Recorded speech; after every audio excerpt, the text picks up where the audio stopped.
Top boxing news. Ow!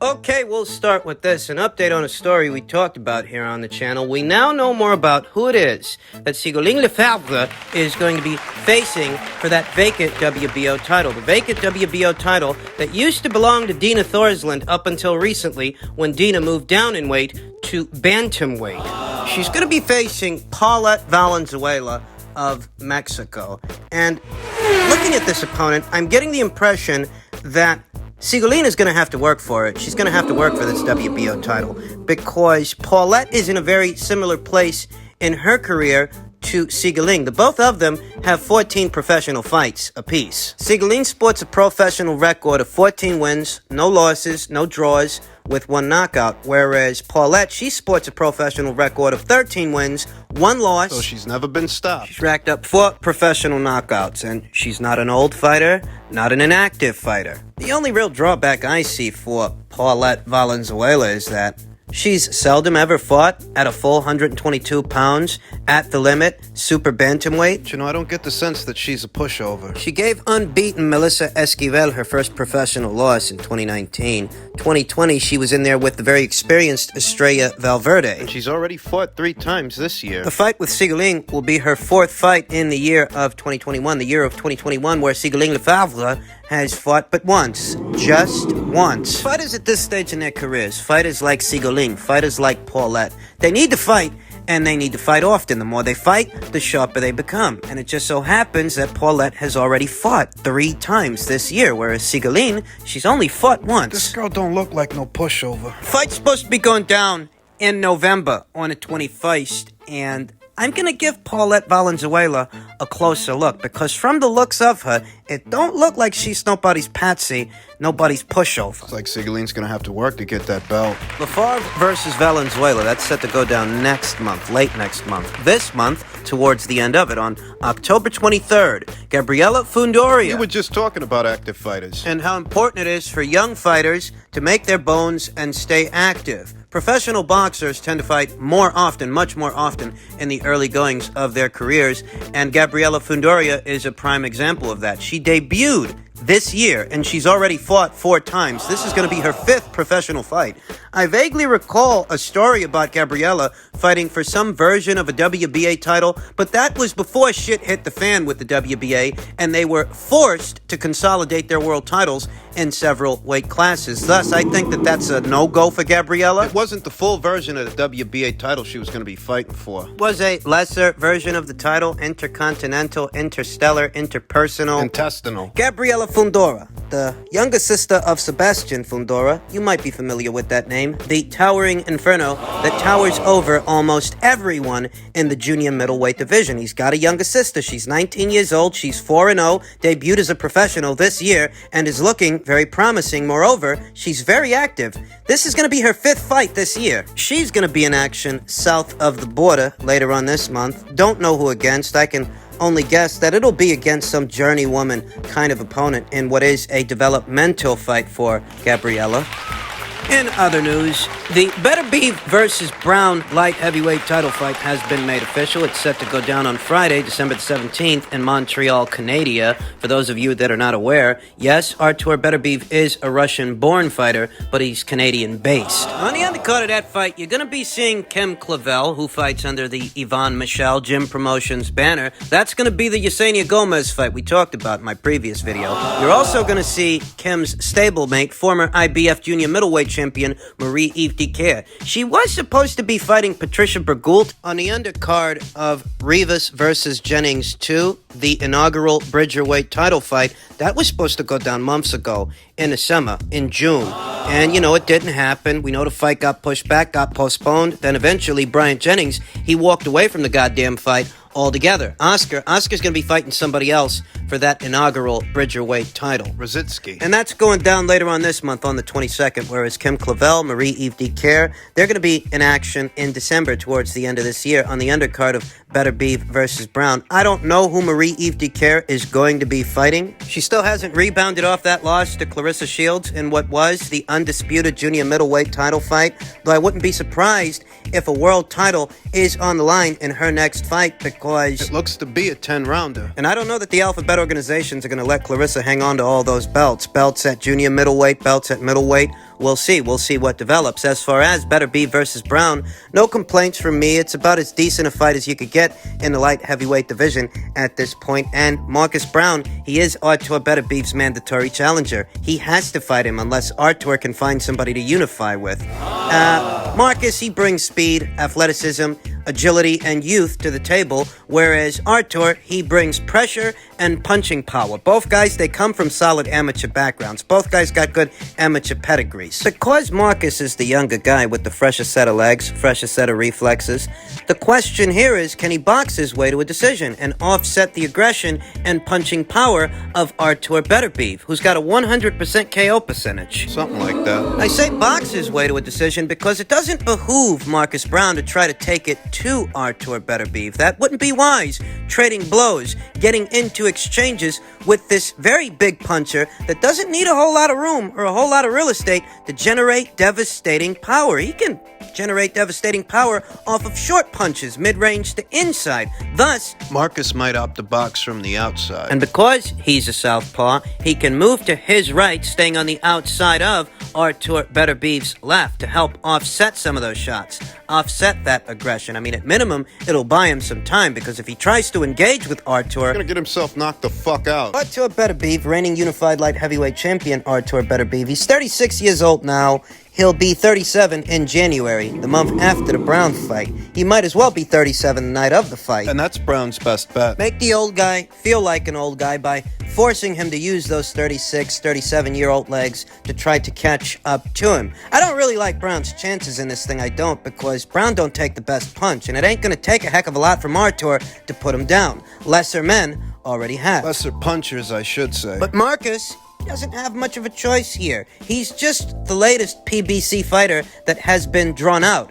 Drawn off the island because PBC's Isolation Island ain't got much for a light heavyweight. Not at this time. Not with Badu Jack jumping into bed with Probellum, moving up to cruiserweight. John Pascal, he's still under suspension. Guy got popped for like 4 pets. Marcus Browne and his team, they wanted this, and they got it. It's going down this December. He's been drawn out. Drawn off the island, PBC's Isolation Island, and so has Sean Portier. We just saw a PBC versus Top Rank kind of situation this past weekend involving Tyson Fury and Deontay Wilder. Next month, we're going to be seeing that play out between Sean Porter and Terrence Crawford in the welterweight division. After that, In December. we got Beterbiev versus Browne. You'll get no complaints from me. If the PBC is choosing to stand down and not stand in the way of these fights, these kinds of fights, I'm all for it. That's been my hang-up for the longest time. Boxing is at its best when fights are happening, regardless of political boundary lines and promotional outfits' special interests. You can't isolate your guys from everybody else and hope to get somewhere. Parallel universe. While this isn't the biggest and best match the light heavyweight division has to offer, it's not bad at all, and I'm looking forward to it in December.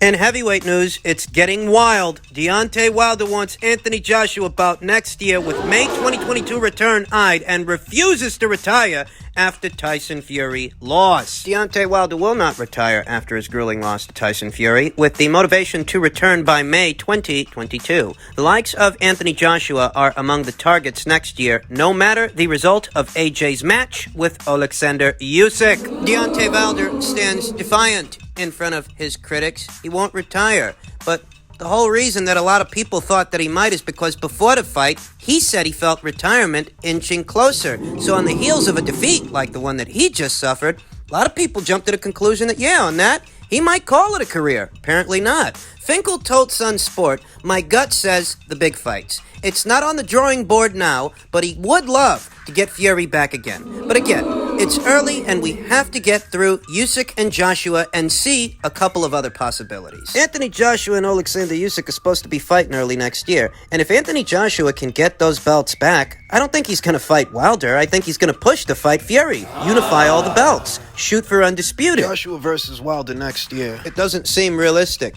Before it comes to that, before it becomes about Anthony Joshua versus Deontay Wilder's going to need a rebound fight, and I'd wager that they might look at a guy like, I don't know, Robert Helenius. Just had that rematch with Kovnowski on Wilder's undercard. I think we might see that before we see a Joshua fight, though when it comes to a Joshua fight, Finkel says it's a massive fight, no matter what happens in the Joshua versus Usyk fight, and I'm not sure that Usyk, even with his great skills, will be able to deal with the size of Tyson Fury. After hand surgery, Wilder's hand surgery, because he broke his knuckle, he'll probably look to enter the ring mid-next year, like April or May, which is what I expected, sometime at or around the summer months or just before it, because Deontay Wilder, he was just in a very physically taxing fight, and he needs the time off. Yeah, he broke his finger or something like that. That injury that Wilder suffered, I'd wager, is as a result of Deontay choosing to use horsehair gloves instead of the ones he normally uses. You know, he wanted to use the same gloves Fury was using. And we see what happened. It seems that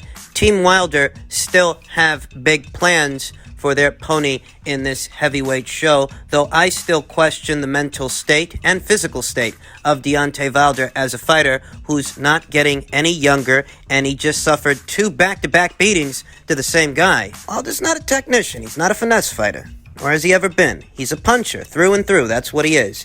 And when a puncher suffers a loss like the one that he's suffered, losses like the ones that he's suffered, it does leave them changed. Can he throw that right hand with the same commitment, the same conviction, the same confidence? Can he throw that right hand with the same confidence that he used to have? It's been his biggest and best weapon for the longest time. He's dropped Tyson Fury with that big right hand of his 4 times in their saga, 4 times in their trilogy. It just wasn't enough to keep him down.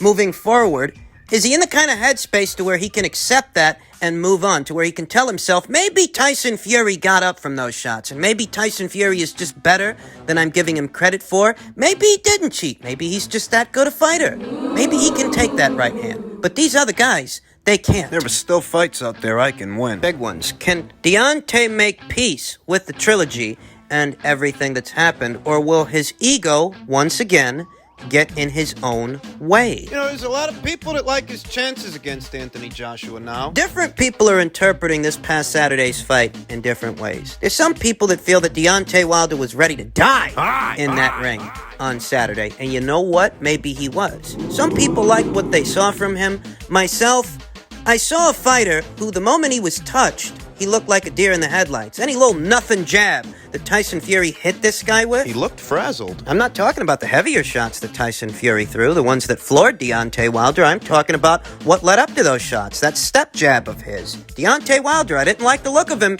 when he absorbed those shots. Though some people think he can beat Anthony Joshua. But I think about that fight, and I'm reminded of how Wilder looked this past Saturday. Those little nothing jabs from Tyson Fury buzzed him. 277-pound Tyson Fury, better still.